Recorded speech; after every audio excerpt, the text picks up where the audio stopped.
This video is sponsored by Normandy 1998, Ash, Christopher Mitchell, and 212th Trooper, and brought to you by 212th Trooper, who requested this topic. If there is a video you want me to make, just head over to Patreon or become a channel member and select the Pickled Producer tier, since among other benefits this will guarantee your video is made, be it the continuation of an existing series or a brand new story. Also, while I have you, please consider liking the video and subscribing to the channel, since it costs you nothing and helps tell YouTube you like what I do. But with that out of the way, let's get on with the video. We pick back up with Izuku Midori and his classmates not long after the battle trial. After the explosive finish of his and Bakugo's showdown, none had been quite as memorable, though now they are locked in a new competition, that of an election for their class rep. Like in canon, Izuku is the popular choice due to his work ethic and kind nature, though unlike canon, here he has the self-confidence to accept, with Nomu serving as vice rep. This painless process frees the students up to prepare for their next Hero Studies class, this time a session on rescues at the USJ, Unforeseen Simulation Joint, which has all the kids excited. Like the battle trial, they all get kitted out in their hero costumes, with Izuku actually being able to do so in this timeline due to his not being destroyed in said trial, before boarding the bus which ferries them to the USJ. Here they are met by the Space Hero 13, though it seems All Might will not be joining them until later, which 13 explains to Aizawa is because he is close to his limit. While no one is quite sure what to make of this, both Izuku and Bakugo as All Might fanboys tuck this piece of information away, before listening up as 13 explains the students will be practicing in different biomes of the USJ to simulate different types of rescue, though this is all she gets to say, as at that moment a misty black portal opens up and a group of uninvited guests step through. Angrily, Aizawa demands to know who these people think they are, while 13 muses on the more troubling fact that they must have disabled the intruder alarms to get in here undetected like they have. This poses a very serious problem, as it means they must have knowledge of the school, though this is only half as shocking as the group's declaration that they are the League of Villains, and they are here to kill All Might. Though, since he's not here, they'll start with these kids, and maybe their death shrieks will get him to come quicker. Recognizing the danger they are all now in, Aizawa declares his intent to fight off the intruders while 13 gets the students to safety. In a tone of worry for his teacher, Izuku protests that he can't take on a group like this, since his style is all about stealth and carefully picking off enemies, though giving something like a confident smirk, the hero Eraserhead replies that Batman would be disappointed to hear Midoriya say this, and that no pro worth their salt is a one-trick pony, so the green-haired youth and the other kids should just focus on getting to safety, and leave the villains to him. Unfortunately, this may be easier said than done, as when Aizawa descends to begin fighting the horde of goons, Kurogiri, the villain responsible for the Misty Portal, appears by the entrance and begins pulling students into the void, splitting them up and sending them to the various biomes where more of his cohorts are waiting.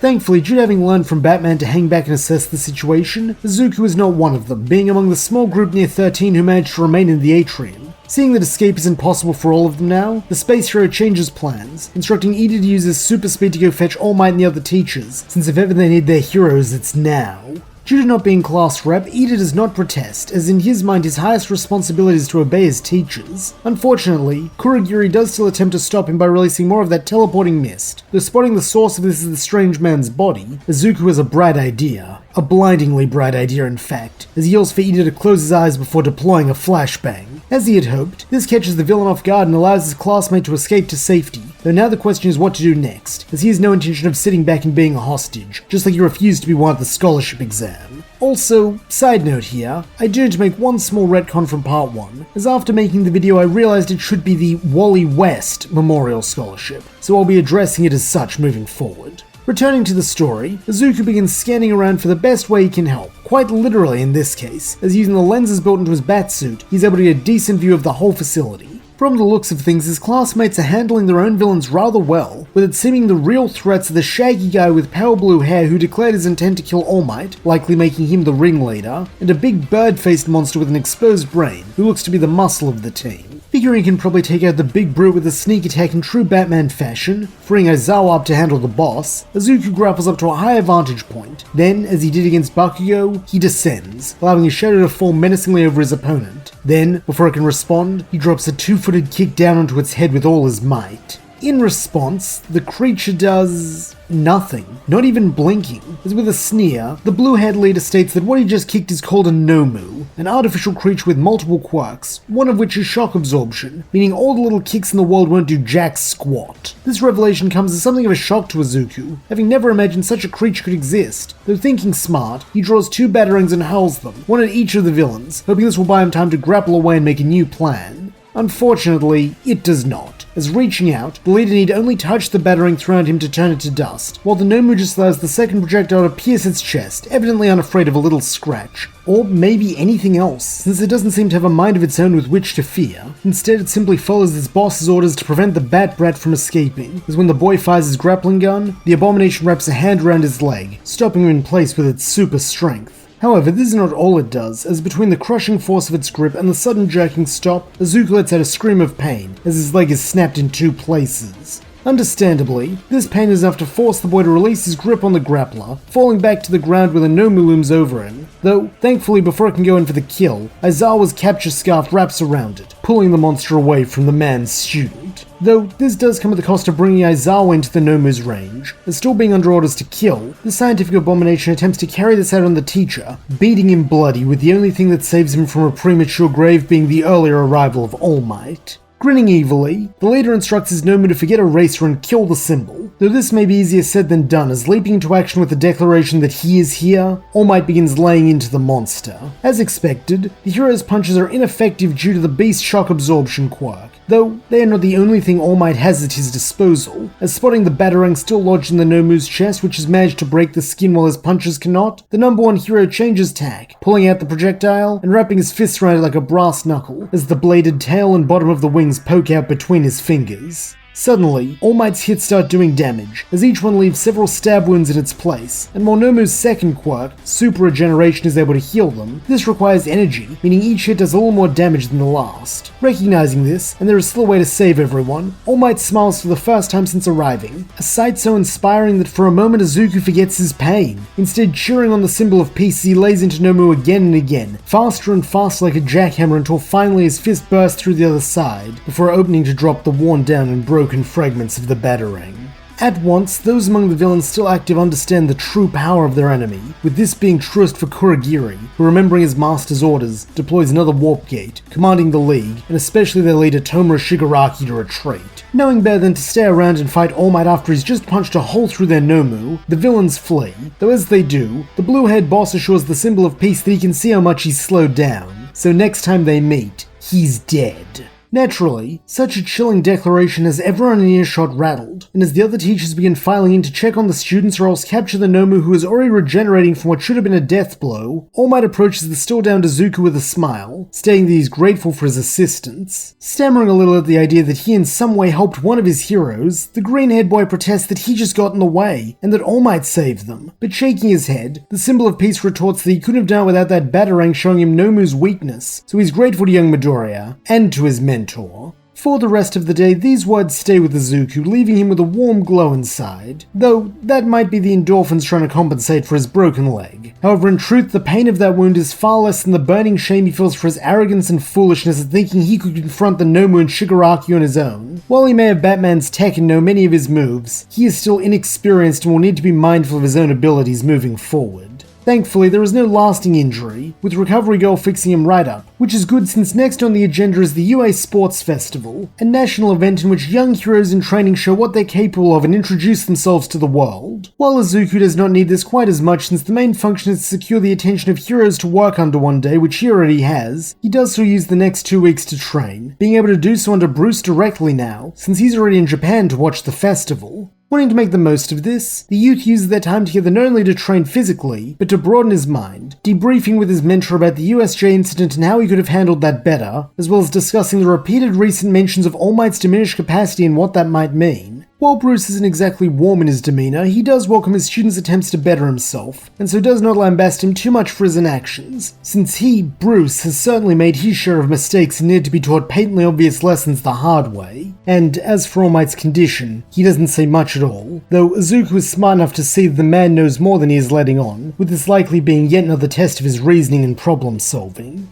As for the physical side of training, Bruce and Izuku work on close quarters combat against someone with a quirk, as this remains one of the boy's weak points due to his small and lithe frame, which even his suit can only compensate for so much. Recognizing this gap in his skills, Izuku works hard, and while he cannot make himself a broad muscular man like Bruce overnight, he does feel more comfortable with the style of fighting moving into the sports festival, which pleases his mentor since for reasons unknown to the boy, Bruce says he'll need to be if he wants to stand a chance. Finally, the day of the sports festival arrives, though when all the students assemble in the locker rooms to change into their sports uniforms as hero costumes not allowed, Shoto Todoroki does not declare war on Izuku since he has no tie to All Might beyond their brief conversation at the USJ, instead remaining silent and solitary as ever. When they are all ready, the students are assembled in the arena, where Bakugou as the top performer in the entrance exam is called upon to give the athlete's oath. In usual Bakugou fashion, the blonde boy promptly ignores this, instead informing his classmates that he's gonna beat them all, and they're all just stepping stones on his way to become the next #1 hero. Though, knowing him well, Izuku nurses this isn't the arrogant mockery he's used to, but instead a promise Bakugou has made to himself to keep pushing forward and to be the best no matter the cost. With this out of the way, the first event begins, and it is the obstacle race, in which students will have to sprint along a 4-kilometer obstacle course. Like in canon, Todoroki takes an early lead, as by using his ice powers he's able to glide at high speeds while also taking care of several of the giant robots who are their first obstacle. Refusing to be bested, Bakugou takes second position, flying over the bots' heads with his explosion, while Izuku, who got special dispensation to use his utility belt and some gadgets, is able to grapple onto the head of the biggest one alongside Tokiyami and Sero, from which he can then grapple down, giving him a spot in the top 5 as they pass the first obstacle. Likewise, his grappling gun serves him incredibly well for the second challenge known as the Fall, in which students must cross a large canyon with a narrow tightrope, since he can just grapple across at its speed. Evidently, he is not the only one with this plan, as a young woman with pink hair does the same, firing a grappling hook from her stomach and whizzing across, all the while complimenting Izuku's cute mini baby, whatever that means. Nonetheless, one thing the boy does know the meaning of is the fact that he's still in the top 10 moving into the home stretch in the final obstacle. However, this is one a grappling hook cannot solve, as it turns out the final test is to navigate a minefield, which, while non-lethal, will still do damage if tripped. This proves quite a problem, as none of Izuku's gear is equipped to sweep for mines, or better yet disable them. Not that the latter would be much use in the current situation, as the time it would take to do each one would put him out of the running for sure. As is his way, Izuku stops running and quickly begins muttering to himself, considering and discarding various potential solutions, all the while more daring classmates start to pull ahead.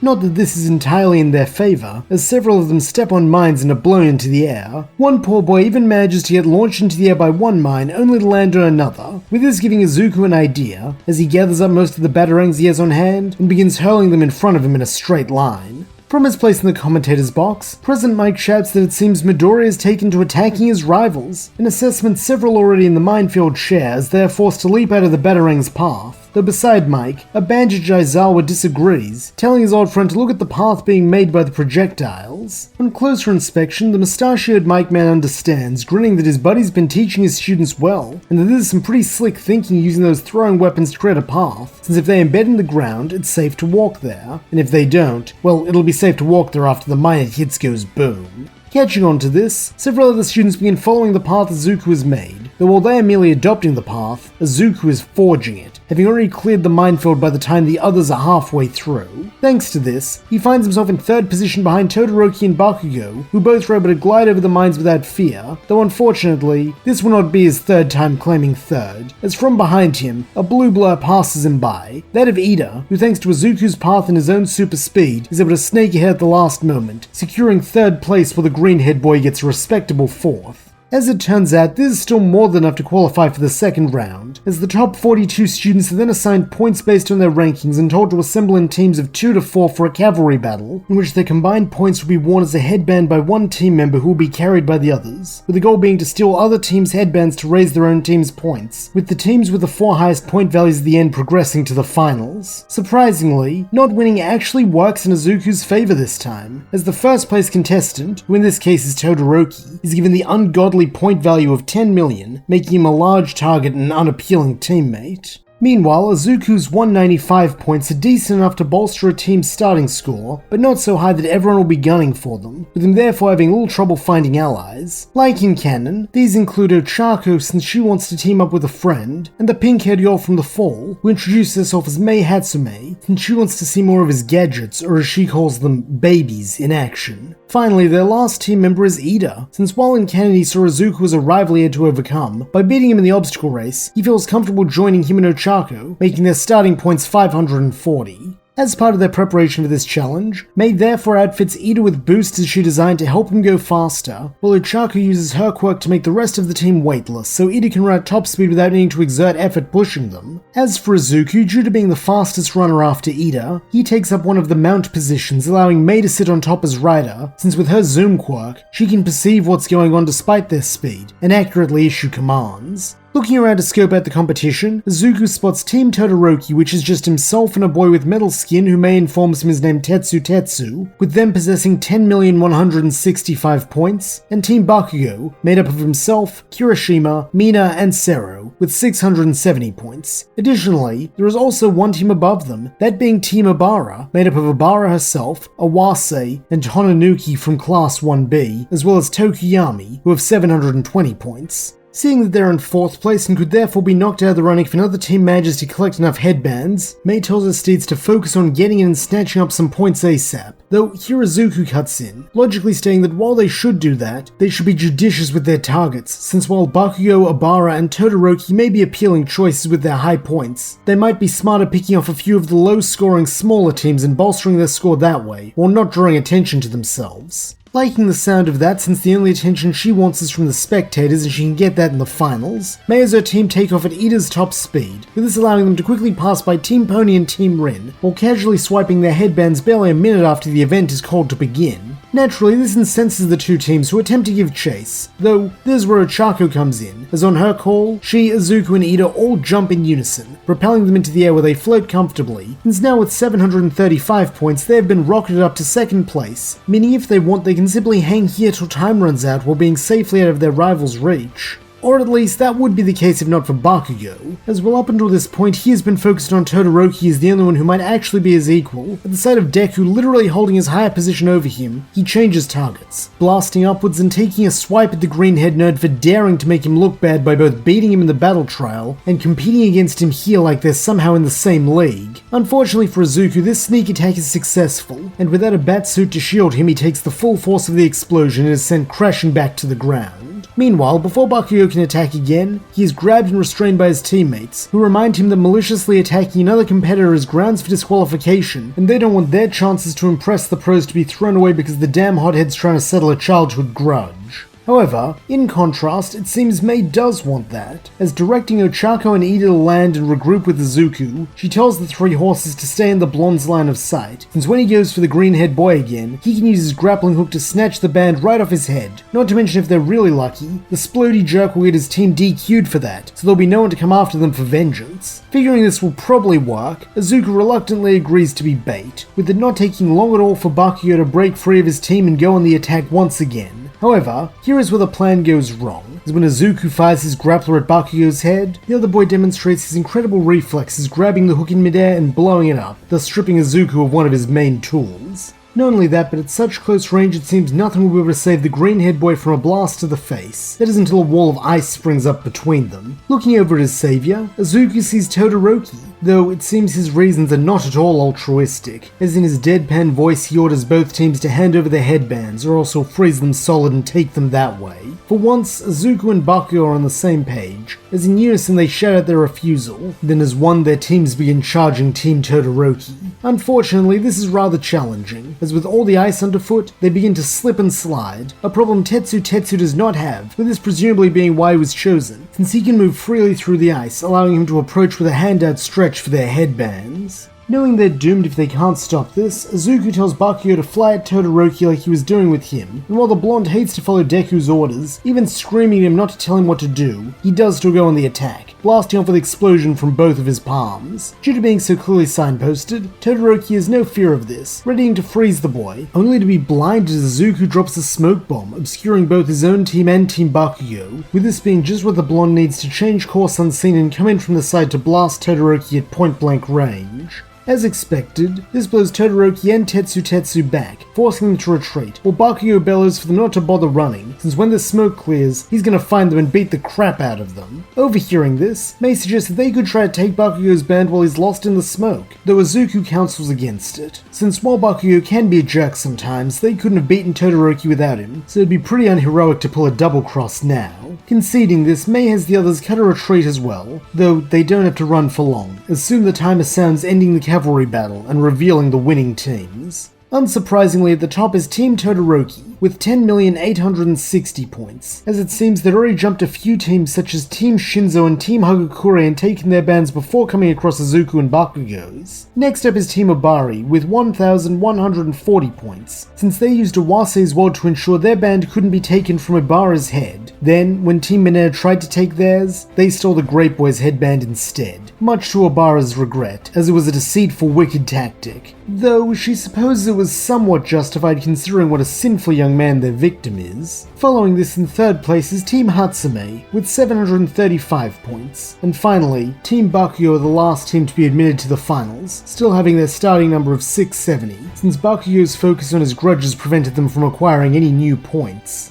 As a result, the finalists are Izuku, Bakugo, Todoroki, Ochako, Mei, Ida, Mina, Sero, Kirishima, Tetsu, Ibara, Iwase, Tokiyami, and Hononuki. Though, since this is only 14 people and they need 16, the remaining 2 slots are given to members of the 5th place team, that being Team Monoma, with Monoma himself and Kaibara rounding out the roster. However, before the finals can begin and lots can be drawn, it is time for a lunch break, with Izuku being surprised to find Bruce waiting for him now dressed in his full hero costume, a grand black batsuit that blends in seamlessly against the night, with the only thing to give it away being the silver bat symbol on his chest and sterling silver utility belt which looks like a more streamlined version of Izuku's. Smiling happily at the sight of his mentor, Izuku asks what he thought of his performance so far, with the Caped Crusader replying that he's impressed with how he handled the minefield and his ability to put his differences aside with Bakugo and work together against a larger threat, since make no mistake, that is what Shoto Todoroki is. Curiously, Izuku asks what Bruce knows about the boy with two-toned hair, since having spent some time with the man now, he recognizes that he wouldn't say such things if he didn't have more information. Gravely, Bruce explains that Shoto is the son of Japan's number 2 hero, Enji Todoroki, better known as Endeavor, with this making Izuku's eyes go wide, as he questions why his rival is an ice user when his father is the flame hero. Smirking ever so slightly, Bruce replies that is the question, isn't it? Especially when his quirk listed in the UA student database is half cold, half hot. Choosing not to ask how or why Bruce gained access to this database, considering it likely wasn't with the principal's permission, Izuku instead muses that it's strange Todoroki hasn't used his fire quirk if he has it, though maybe he's saving it as a surprise for the finals. In a flat tone that does not reveal his thoughts or feelings on his protege's last statement, Bruce replies that is certainly a possibility, though he wonders if the boy might have a different deduction if he considered Shoto's appearance. At once Izuku understands, as aside from his two-toned hair, Todoroki's most striking feature is the scar over his left eye, the burn scar. Looking up at his mentor, the green-haired youth asks if Bruce thinks Todoroki has some trauma related to fire that makes him unwilling to use his own flames, with this at last earning him a nod of approval, as the world's greatest detective replies that this is his working theory, though he wonders if Izuku can make the next logical step.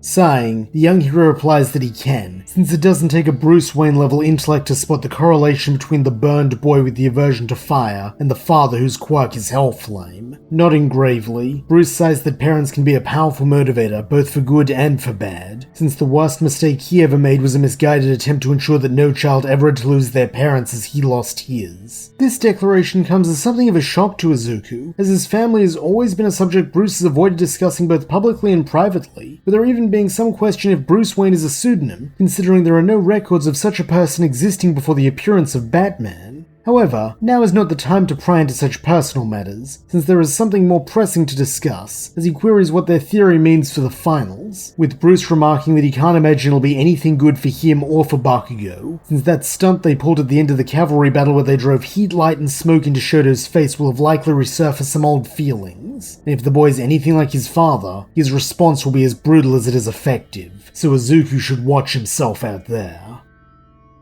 And that's where we'll leave things for now. Thank you so much for listening. I hope you enjoyed it. And if you did, please don't forget to like, subscribe, and leave your thoughts, suggestions, or screams of rage in the comments below.